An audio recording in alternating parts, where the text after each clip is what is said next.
there's a lack of awareness of what the voice is, whereas people know what hearing is, people know what vision is, whereas, as I said, voice is tied up for people with speech and language. The other aspect, I think, is that really serious or long-term voice disorders are relatively infrequent in the general population, and so many people wouldn't encounter it, and so it's unfamiliar. On the other hand, short-term hoarseness or loss of voice as a result of an upper respiratory tract infection is really common, and many people will have experienced that, as I am just at the moment with an upper respiratory tract infection. It tends to go away. When the respiratory tract infection goes away, it resolves by itself.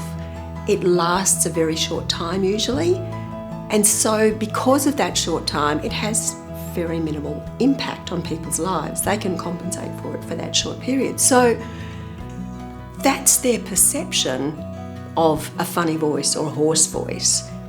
So when they hear other people with voices that don't sound normal, their assumption is going to be that it's that it's not very serious, that it's going to resolve all by itself, and that really it doesn't make that much difference to people's lives. I just wish that voice and the value of voice was put up there the same as vision and hearing, because we do that. We scream, we can't have our eyes tested, we have our hearing checked, we ensure that those things are maintained, but nobody ever thinks about what the impact is of not being able to pick up the phone and have a conversation. Well, the first thing to say is that dysphonia is never normal. So a voice problem or a change in voice is never normal. There's always something going on underneath. So I've been an ENT surgeon for about 12 years now, and it's interesting because at that time when I was finishing my training in Sydney, there was a lot of new research and a lot of new clinical knowledge coming out primarily from the United States in this field of voice disorders. And I think it's mainly because we had this technological revolution where we could now get a much more detailed understanding of what was going on with the new cameras and technology that was available to visualize people's vocal folds. So dysphonia means disorder of the voice. Some people call it disorder of speech, but the speech and voice, although they're related, they're a little separate. So when we talk about a disorder of the voice, this means disorder of the laryngeal mechanisms which produce voice, rather than a disorder of pronunciation, which is what we know as a speech disorder. So the difference between voice and speech is a remarkably simple one if we look at it anatomically. According to the way we describe those two concepts in speech pathology, we consider voice to be the movement or the coordination or the production of sound that involves the vocal system. Anatomically, we describe that as being related to the diaphragm, the lungs, the windpipe, the voice box or the larynx, and then the area just above that before we sort of get to the back of the nose. So that's the area that we think of when we're talking about voice. It relates to the production of the sound at the level of the vocal cords, and then the shaping of that sound up through the pharynx, as we call it, and as it comes out. The notion of speech requires voice, but speech specifically relates to articulation of speech sounds for communication.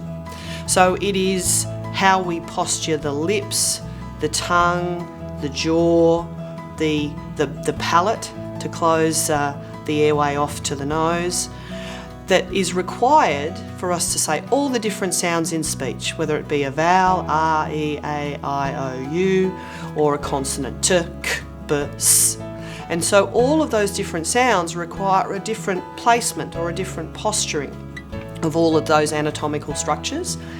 And we do that in this incredibly fast combination to form basic words and phrases. So for example, we move our tongue up to 18 times a second, just in normal speech. And so if we have problems with speech, people might not be able to actually understand the words that we're saying. So instead of yellow, we might say lello. Or instead of s, we might go, because the sound doesn't actually comes out the nose when it should come out the mouth. So problems of that nature we refer to as speech problems. Also, coordinating the movements in the right order. There are disorders of speech that we call dyspraxia or apraxia, where the movements come out in all the wrong order. That's unrelated to the voice because the voice isn't necessarily involved in that part of the motor planning in the brain. Voice disorders tend to be separate in many cases to speech disorders, but occasionally in terms of stroke, neurological conditions that might progress such as multiple sclerosis or MND, voice and speech work together and are affected together. Now, as general practitioners, we know roughly about voice disorders and what the most common ones are, but we know that also that laryngitis is the most common. So 9 times out of 10, when someone walks in with an acute voice change, we will treat it as a laryngitis because the GP is not able to get a view of the vocal folds. The diagnosis is one thing, but detection of a voice problem is a slightly different issue. Now, there are multiple ways to detect a voice problem. In the most obvious cases, we can hear that there's something wrong. And often I've had patients where the GP will say to them, "Oh, look, what's wrong with your voice? It doesn't sound right." And in this case, the GP is making the diagnosis that there's a problem and will refer on even if the patient's not complaining about it. And teachers are the classic example because they may have a husky voice and not think that it's a problem. But as I said, an abnormal voice is never normal. On the other hand, you may have someone with a normal sounding voice or perceptually a very mild sounding dysphonia, but it has a profound impact upon their quality of life. And this is where it's difficult because they may feel an increased effort to speak or tightness in the voice, and it really may be affecting their ability to communicate. But if the GP doesn't hear that, then they may not clue into the fact that there's a voice problem. But I think in the end, it's a combination between hearing that there's a voice problem and the patient reporting, look, this is having a profound effect on me. Can we look into it a little further and get a definitive diagnosis, especially if it's been going on for more than a few weeks? It's probably worth mentioning that I'm a speech pathologist by background. And before my actual diagnosis, I noticed a change in my voice, probably a good 8 months before I did anything about it. And then also when I answered the phone, so being abductor, I have a lot of trouble with breathless sounds. So answering a phone with that bloody H, hello, that's where I started to notice it. And it wasn't until I got quite ill with glandular fever that I got to the point where I had to go and investigate it. And I'd looked in my speechy textbooks and I'd narrowed it down to either spasmodic dysphonia or a psychogenic voice disorder that from some underlying trauma I might not have realised that I had.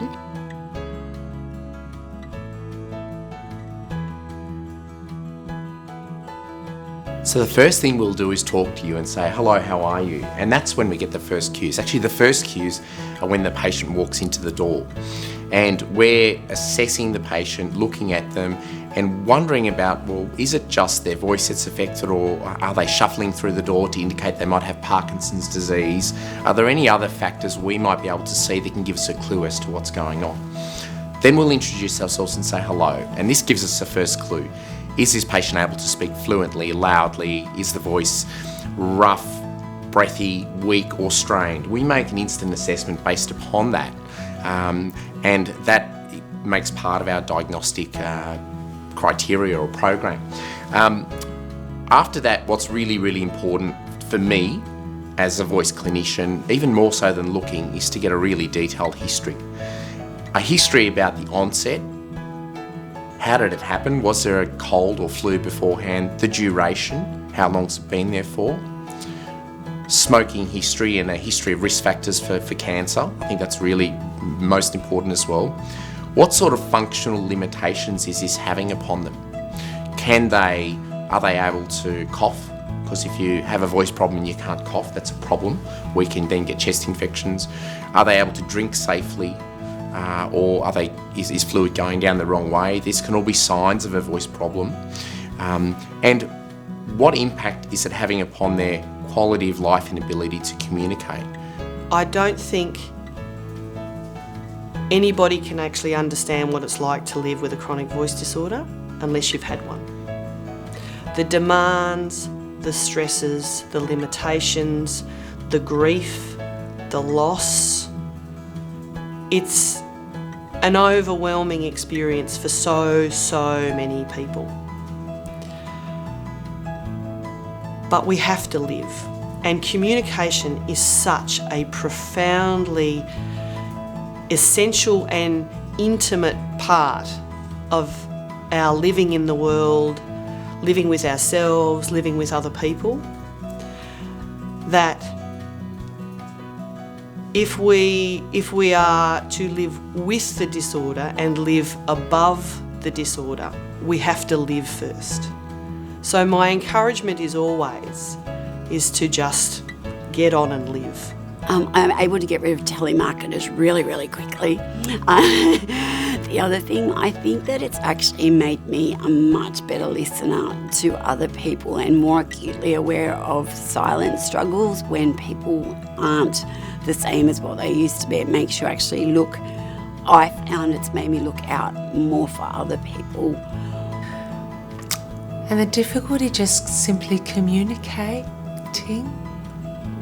We have a very open plan home, so the acoustics is not good. So there's a lot of miscommunication. There's a lot of knocking on the walls when I want attention, or when I want, the children to come downstairs for dinner. It's just those things, and they're learning to live with it a lot better.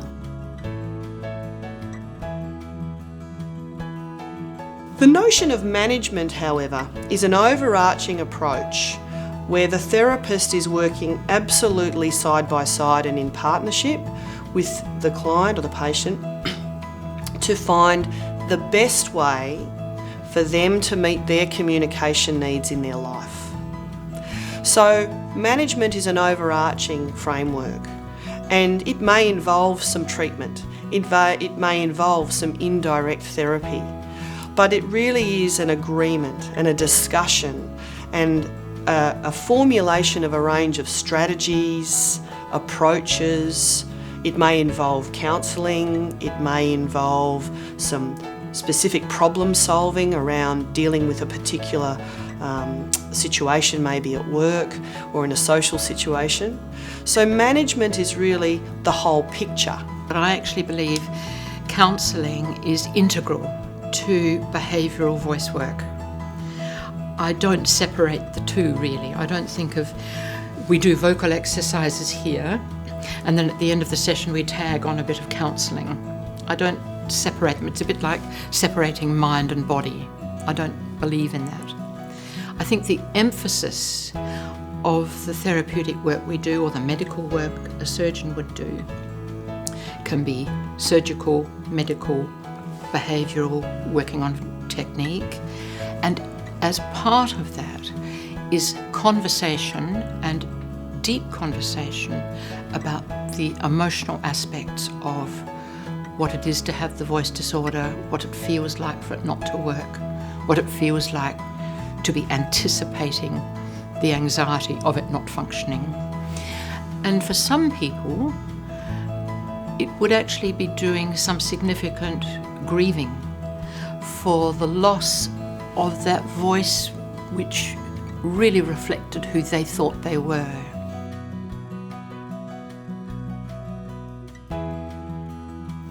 People respect professional knowledge, but in terms of feeling truly understood and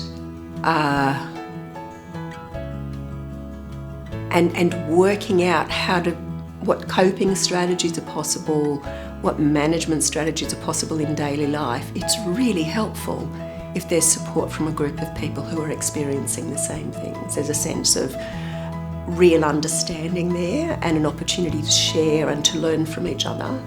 And then the other aspect is, I think, that the Australian Dysphonia Network has the potential to educate voice professionals. As voice professionals, we know physically how the voice works. We have an awareness of some of the other impacts as well. But it's the people who are living with dysphonia who can teach us what it's like, what it means, what is the real impact on their lives of having this problem. And that can give us a much greater insight and understanding into their issues.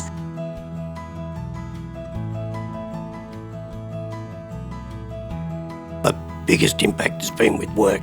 I was a regional manager with a financial institution, and my job was always interacting with staff and customers, etc. And I know of examples where they would say to me, I can't understand you, or I can't hear you. Although the worst thing that's ever happened to me was when I had a telephone conversation with a customer, and she actually said, I can't talk to you anymore, you're scaring me. How it affects their relationships with others and how they feel that they can communicate in their close relationships, and how they feel it affects their communication with their local community, with everyday living, ordering a pizza, buying stamps at the post office, asking the Uber driver how to get to Lidcombe. And I think also it's to do with the work we do and the occupation that we're trying to support. And so many of our occupations and jobs require our voice as an essential part of our communication. So it's multifaceted in the way it can affect us. And the challenges are in relationship, in community, and in our job.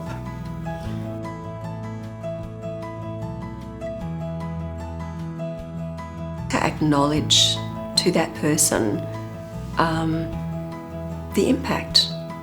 Not to minimise it, but in fact to acknowledge how significant an impact that can have.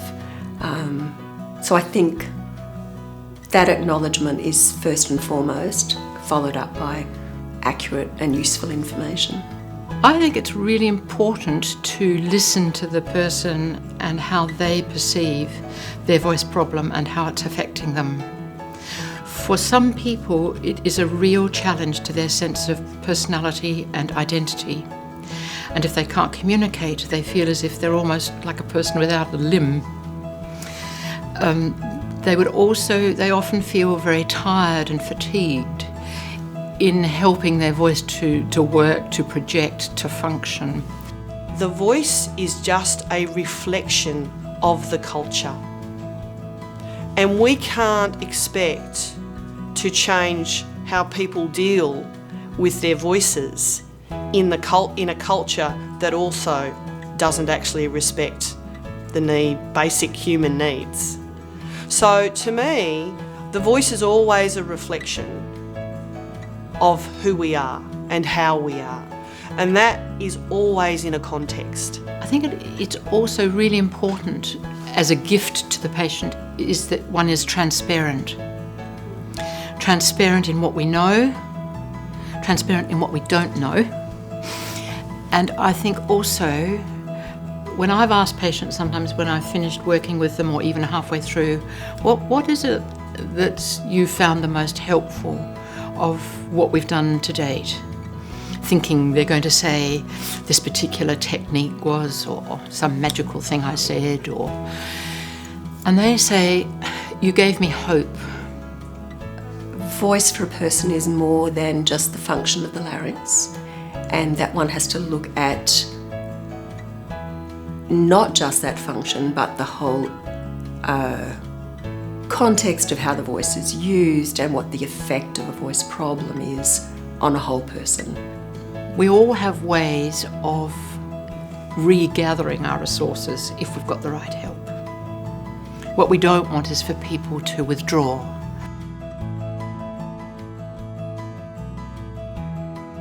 So the Dr. Liang Voice Program I'm very proud to tell you about it.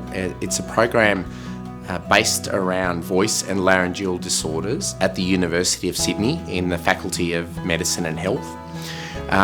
We were established about 2 years ago by way of a philanthropic gift, and this allowed us to fulfil our dream of developing a state-of-the-art centre in Australia for the purposes of research, training and education in the field of laryngeal and voice disorders.